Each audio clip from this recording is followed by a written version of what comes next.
These people have been living as outlaws for years. Life in eastern Congo's armed groups can be brutal. We know that many here have killed, looted and raped. And many have been victims of equally horrific abuses too.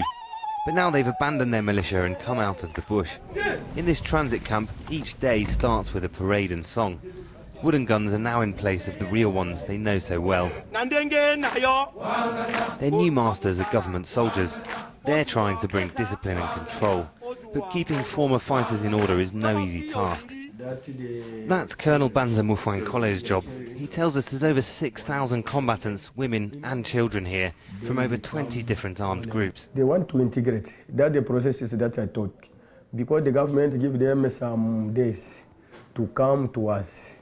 Now when they come to us, we are looking for the freedom. We will change them their idea. They must be like us.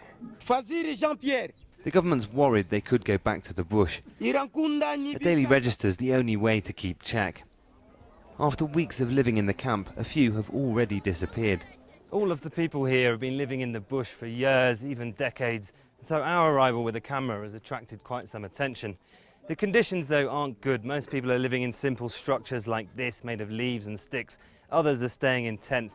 But all of the people we've spoken to are anxious. They took a gamble coming out of the bush, giving up the lives that they had. Now they're hoping the government's going to give them a better deal, but they still don't know what's going to happen to them.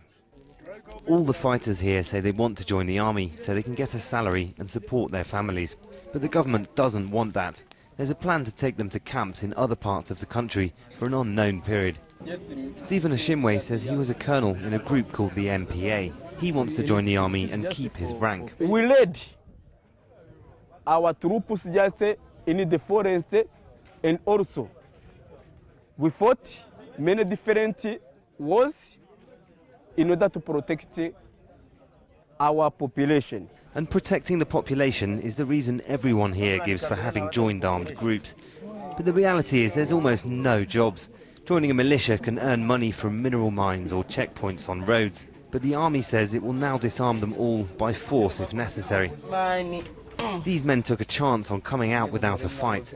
They're waiting to find out if in the new Congo they'll be winners or losers. Malcolm Webb, Al Jazeera, Bwerimana Transit Centre in the Democratic Republic of Congo.